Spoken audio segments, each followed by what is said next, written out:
বিজেপির যে স্লোগান পাল্টানো দরকার, চাই বিজেপি সরকার।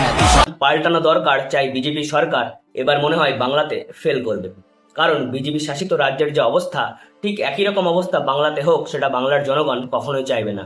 আর অভিষেক ব্যানার্জি সেবাশ্রয় করে বাংলাতে বিজেপির সামনে একটা কঠিন চ্যালেঞ্জ রেখে দিয়েছে, যে চ্যালেঞ্জ ভেদ করা বিজেপির পক্ষে খুবই কষ্টকর ব্যাপার হয়ে যাবে। আমরা যদি শুধুমাত্র স্বাস্থ্য বিভাগ দেখি, তাহলে দেখা যাবে আজ আয়ুষ্মান কার্ডের অনেক দুর্ব্যবহার হয়েছে। অনেক জায়গায় তো ভুয়ো হসপিটাল, রোগীদের চিকিৎসা না করে লক্ষ লক্ষ টাকা ক্লেম করা হয়েছে।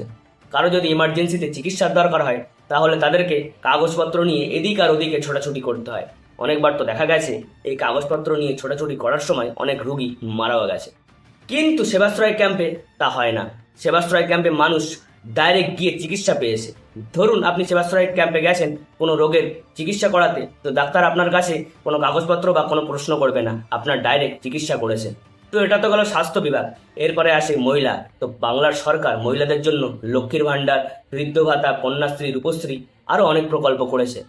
তাই যদি দেখা যায়, কেন্দ্রীয় সরকারের থেকে আমাদের রাজ্য সরকার, বাংলার সরকার আরও অনেক বেশি উন্নয়ন করেছে, আরও উন্নয়ন করে যাচ্ছে। তাই শুধুমাত্র উন্নয়নের নামে বাংলাতে ক্ষমতায় আসা বিজেপির পক্ষে খুবই কষ্টকর ব্যাপার হয়ে যাবে। আর বাংলার মানুষ ধর্মের নামে রাজনীতি খুব একটা খায় না, কারণ বাংলার মানুষ অনেক বেশি শিক্ষিত। ধন্যবাদ।